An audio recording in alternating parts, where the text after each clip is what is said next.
Good morning, beginner coaches. Welcome to day 5 of our 10-day training series where we're giving you the roadmap on how to actually earn your first 10K month. Now, for those of you who are joining us this morning, good morning. For those of you who have been following our training series over the past 5 days, welcome back. So, just to do a bit of a recap in terms of the topics that we have covered so far, we've already covered on day 1, nailing your niche.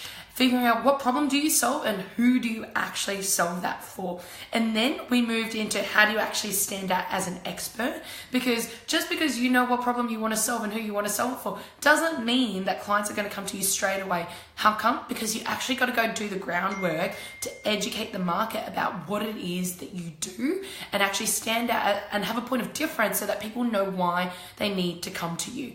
And then we moved into how to attract paying clients, how to attract high quality paying clients, which is what we're actually going to be covering today.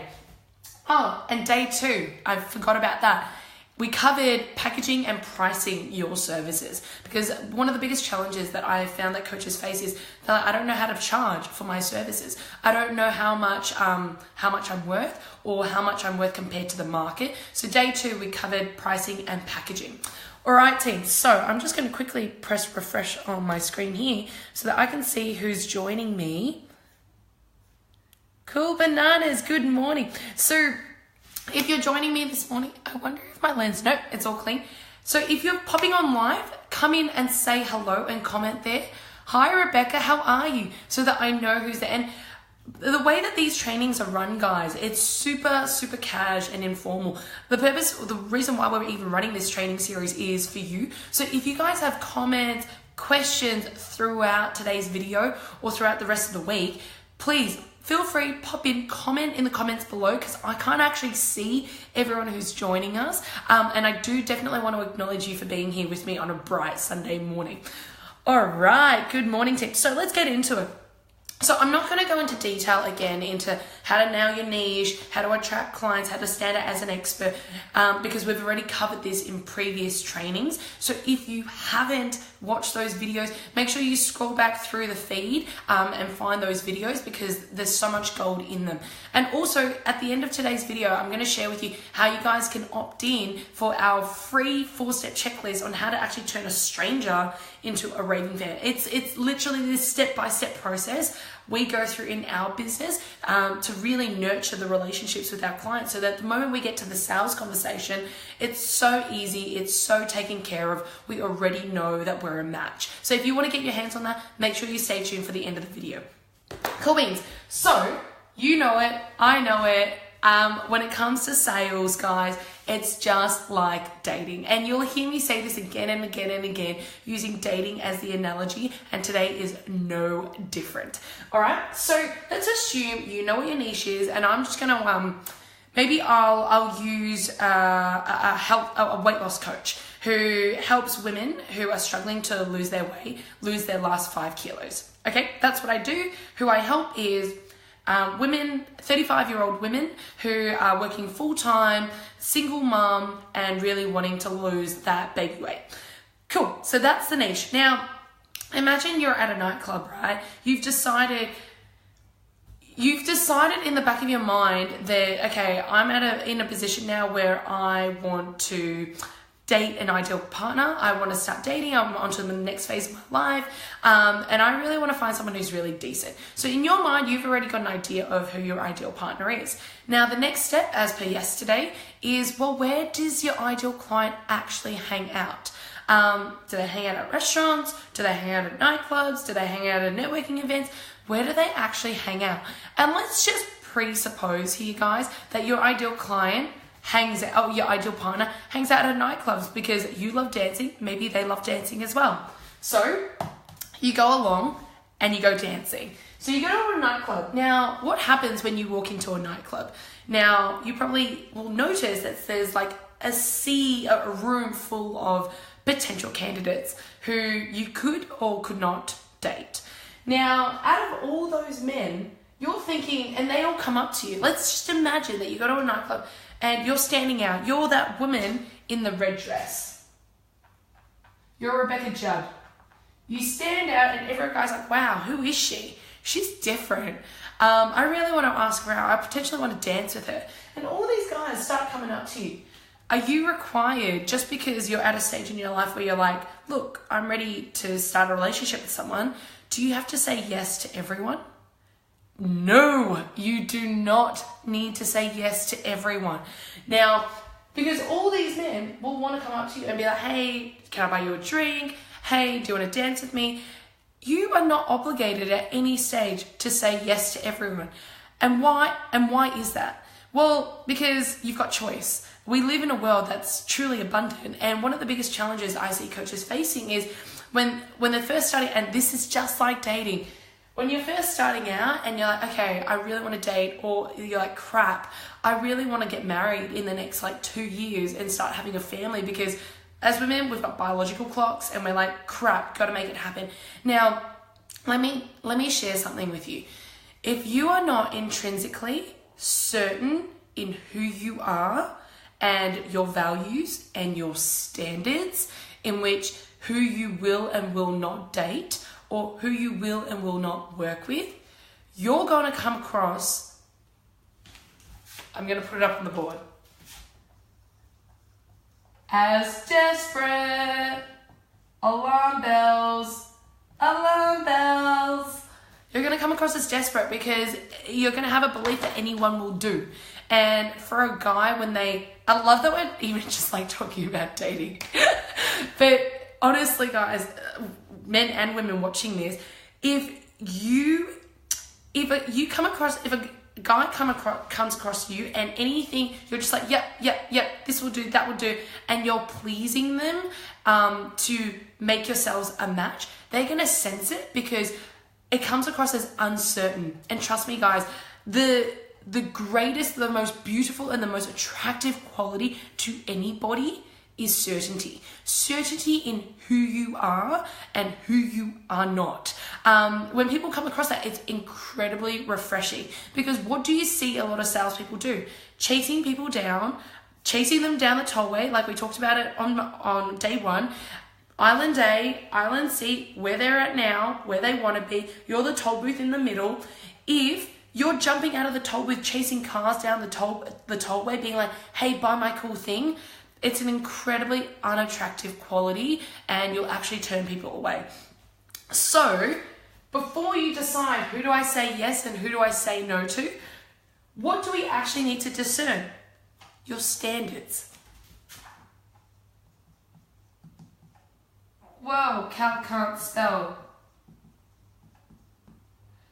But what I realize is this step so many people miss, because when you're first starting out, when cash flow is low, when you don't have a lot of leads coming in, you're not booking in a lot of conversations yet, because let's be honest, you're just getting started. So it's very normal. It's normal for the scarcity mentality to kick in. But I'm telling you, when I go and interview successful business people, and when I reflect back on the clients that I'm working with right now who are doing really well, the ones who are doing well are the ones who have an abundant mindset, who have a long-term vision of where their business is going to be, and who have an awareness that for them to build a solid foundation, for them to start generating consistent leads and having consistent clients that they're working with, that they need to do the groundwork initially over the first 6 to 9 months of consistent, persistent work for them to actually break through and build towards that consistency. Let me draw you a graph. So let's imagine that this is time. This is your return on investment, or how, just revenue and profit that you're generating in your business. Now, this is the 6-month mark, 12-month mark. Now, across the first 6 to 9 months, guys, you're going to be spending a lot of your time building awareness, standing out in the marketplace, creating top of mind awareness in other people's minds so that they know that you're the best go-to person for the problem that they have. So it's going to, and don't get me wrong, during that time, you're going to have a couple of clients here and there that you work with, who you're trialing, you're piloting your program with, you're testing, you're getting feedback. But dollar value wise, it's not like you're going to be consistently generating, say, 10K months or 30K months from the get-go. You've got to build up towards that. So initially, it's going to feel something like this. And then over time, if you're willing, trust me guys, if you're willing to stay consistent, and what I mean by that is if you said you were going to do a video a week, you're still doing a video a week 9 months from now. You're not just doing it for 3 weeks and you're giving up, because trust me, so many people do.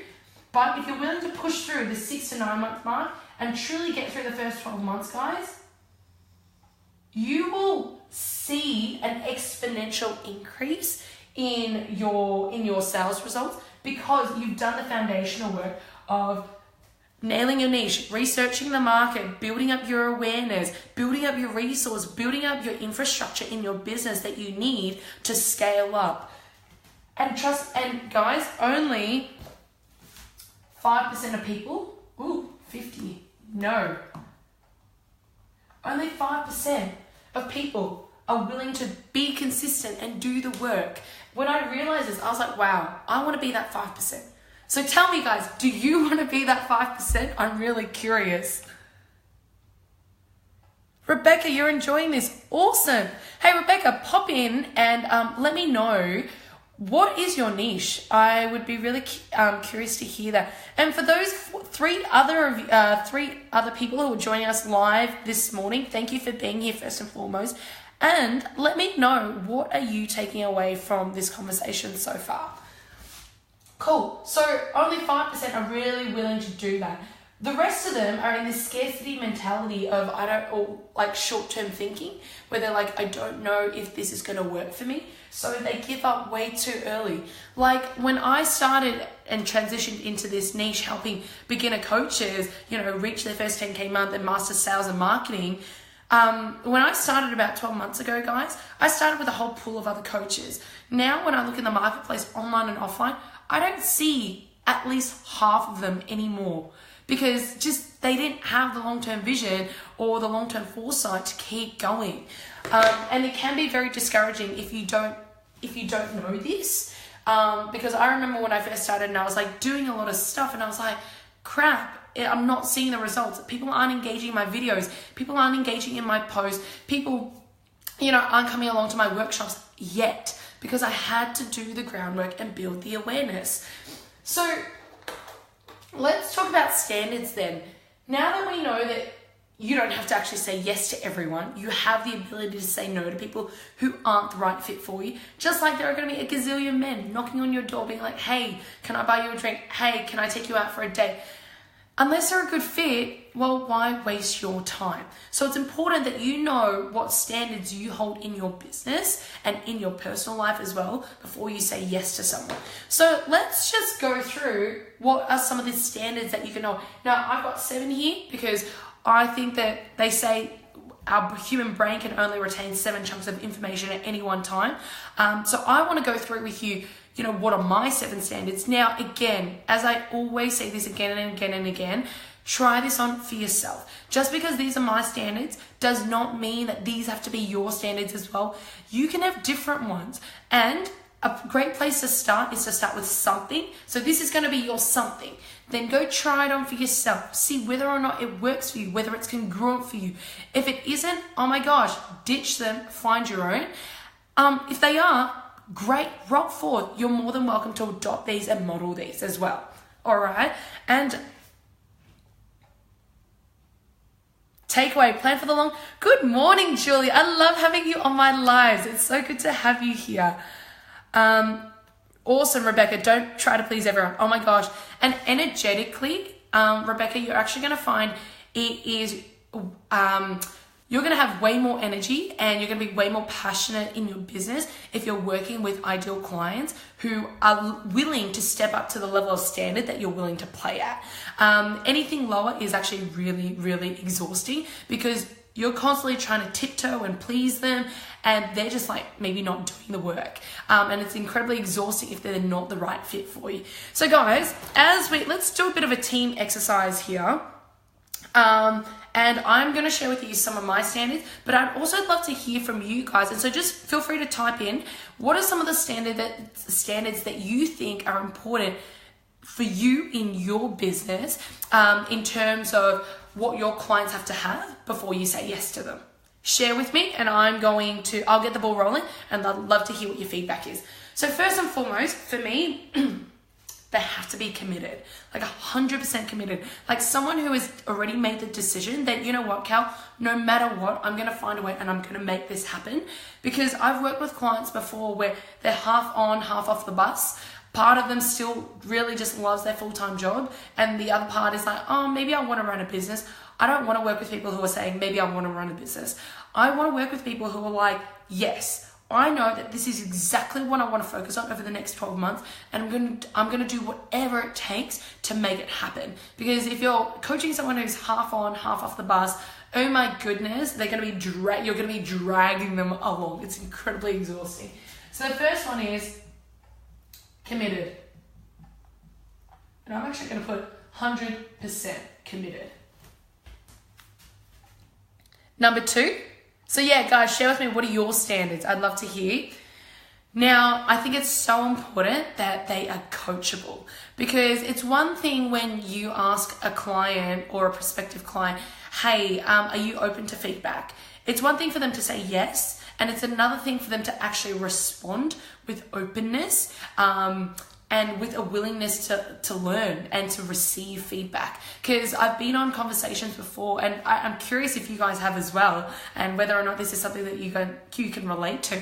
But someone says that they are, but then they're incredibly defensive in how they respond. And it's almost like every bit of feedback or tip or advice that you share with them, they just always have a response or have their own answer to it, or proving why they're okay without your advice. And to be honest, for me, if I'm on a sales call and someone's there to ask for my help and I'm giving them my advice and they're not receiving it, I'm just thinking internally, actually, no, I actually express this explicitly. I'm like, so why are we even having this conversation? Look, it sounds like to me that you've got everything sorted, so how can I actually help you? And I actually put it to them. And if they don't give me a valid response as to why I can actually help them and why they're grateful for my help, then it's just not a good fit. And guys, generally I found that you can tell when someone is defensive as opposed to someone who is open-minded, oh my gosh, tell me more, really curious, asking questions. So they must be coachable. And as part of that, open to feedback, open-minded. All right, cool. So guys, I'm not seeing your responses come up. Rebecca, Julia, pop in there and share with me, what is one standard that you expect from your clients before you choose to work with them? I'd really love to hear that. Good morning to those of you who have just joined us. It's great to have you guys here live with us. Now the next one, my favorite, action takers. So many people, not just in coaching, but in business, will say that they're eager, they're passionate, they're keen, but will they go away and do the work? Now, my favorite clients to work with are those where we have a session together and then they go away, they straight away and they implement it. For me, that has been one of my greatest learning strategies to reinforce the things that I'm learning, is to learn it and to go apply it. And even more than that, learn, apply, and actually go teach it to somebody else. That is a winning learning strategy if you want to succeed in business. Now, for me, that is just a phenomenal trait, because so many people just don't walk the talk. And if you can come across someone who does, wow, what a great partnership you will be working in. And it's also so encouraging for you as a mentor, or as a coach, or as a business owner, to work with clients who will do whatever it takes to get results. Because not only is it encouraging for you to be like, oh my gosh, they're getting results, so it's encouraging for you. And in the long term, you're actually building a sustainable raving fan. Someone who's walked the talk, who's gotten the results, who then will share your knowledge and your wisdom and what you've taught them to other people who will rave about you. The best form of marketing. So for me, I love working with action takers.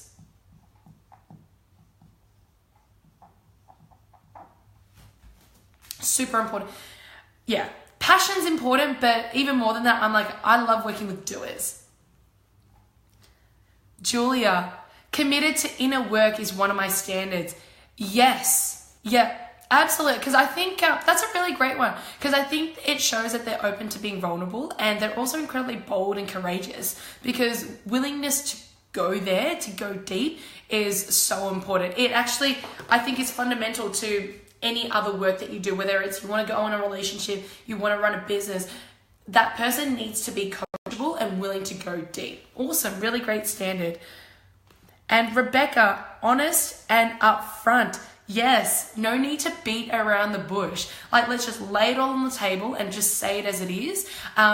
Awesome standard, because if you can do that from the get-go, wow, rather than doing this, you can just cut straight to the core and be like, look, you're not playing at 100%, or it's like, hey, I really need help with this. Can we spend more time around this? Really, really great standard, Rebecca. Thank you for sharing, guys.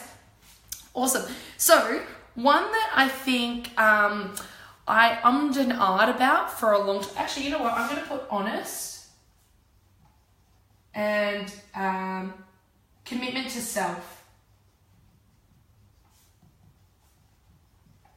Great. Thanks, guys. Now, this standard that we're about to go into, I ummed and ahed about this for a while, because I was like, is it mandatory? I don't know. But over the past year, since working with clients who are and are not this, I can see the contrast in my own experience as well. And it's that they're positive. Yes, even if they're 100% committed, they're coachable, they're action takers, if they're negative in the sense that they come into the call and they're just like, yeah, I don't know, and they always focus on the problems as opposed to the opportunities. For me as a coach, it's been quite exhausting working with negative clients, as opposed to ones where when they come in, they're just like, yes, tell me more. I want to learn more. And I think it's really up to you as a coach whether or not you're willing to tolerate that. For me, from now going onwards, I'm like, nah, positivity is actually a mandatory attribute that you must carry. For me, some people are cool with, like, they're quite persistent in working with negative traits. For me, I'm just like, no, energetically, for us to feel like we've got rapport, you must be positive. Not all the time, obviously, but actually have an optimistic outlook on life. What do you guys think about that one? I'm really curious. Julie and Rebecca, how does positivity sit with you guys? Is it mandatory, or is it a good to have? Let me know. Cool. Now we're up to number 5. It's funny. So this is really, really important, and I think a lot of coaches don't actually consider this from the get-go. It's the fact that you have money, that they have money, because at the end of the day, guys, we are not running a charity. For us to support and help more people, that requires marketing. Marketing requires investment, and even more than that, for many of us, we're in business because we want to support a lifestyle or support our families, or a future where we've got financial freedom and time freedom to do other things. And one of those other things may be to do charitable work, to give back to the community, in which case then maybe it's okay for the people that we help in the future to not have that money, because now we've got the resources to support them. But initially, for you to build up a solid foundation in your business, it's so important that the people that you work with actually have money to invest in you. Because let's be honest, we talked about this a couple of days ago, that unless they invest, unless there's skin in the game, they just won't take it as seriously. And I share this from personal experience when I used to work pro bono, when I was just first starting out building up my coaching skills, to actually now working with paying clients. When people need to take money out of their hip pocket and actually give it to you and invest in, not only in you, but in themselves, they will walk the talk. They'll put in the work. I remember when I joined a gym challenge where lose 9 kilos in 6 weeks. It was a free program, but for me to get involved, I had to put $500 on the line. And if I lost the 9 kilos, I'd get it back. But me investing, if I hadn't, initially they didn't require an investment. And so a lot of the participants, 3 weeks in, 4 weeks in, would just give up because it got really tough. But the moment they introduced a $500 investment, oh my goodness, their results soared to like 96% success rate. And it's because at the end of the day, money in this world that we live in, money is one of the best ways for people to put skin in the game and to really commit to themselves. Julia, so yeah, positivity is one of your, okay, awesome. So you think that's super important. Rebecca, it fits with your values as well. Beautiful. Well, we'll add that one to the list, guys. So number 5 is they gotta have money. And having your mind know what your services are, how much the investment is required, and let that be your standard. Because if you're really open and upfront with it, people who aren't willing to find a way to invest that amount into your service together, they were never going to be a good fit anyway. And for the people who have that money, who are that serious, well, you will just come across as even more certain around them, and they'll be attracted to you because of your certainty. They will be. Cool bananas. Let's go into the last 2. So for me, I have noticed that my favorite clients to work with are so damn grateful. Like, they will go out of their way and be like, thank you so much, Cal, for the coaching session. I just really appreciate the time and the effort that you put into this. It is so much more fulfilling working with clients who are grateful for the opportunity for you guys to work together. Because let's be honest, you're not doing them any you don't have to do them any favors. It's a choice. And for the right people, you can choose to make the time and put the effort into doing that. And at the same time, it's a mutual partnership. It's a two-way street. I see it as, look, I will put 100% into 50% of the relationship, but I require you to also put 100% into 50% of the relationship. Because a challenge that I face in the beginning, that I see some of the coaches facing at the beginning as well, is that you feel like you're 100% responsible for changing your client's results. And the thing is, that's an incredibly high standard and big burden that you're putting on your shoulders. And it's actually impossible for you to meet that expectation. Because at the end of the day, you can do your best. You can give 150 gazillion %. But if your clients aren't willing to do the do and step up and level up and match you, you're not going to be equally yoked, and they're not going to get their results. Because at the end of the day, if they want results, they have to do the work. You're actually doing them a disservice by doing all the work for them, because you're teaching them dependency instead of independence. And ultimately, this is a standard that I have. Ultimately, one day, I want my clients to be able to walk away from our relationship not needing me anymore, because that means that my job is done. So as part of that, they need to be grateful. They need to be grateful that, wow, we get to work together as opposed to Cal, do the work for me. Because, hey, I'm not here to do you any favors. And as coaches, we're not here to do our clients any favors as well, because it doesn't actually teach them independence. Julia and Rebecca, if you guys are still there with me, share with me, how is this a helpful conversation for you guys in your business right now?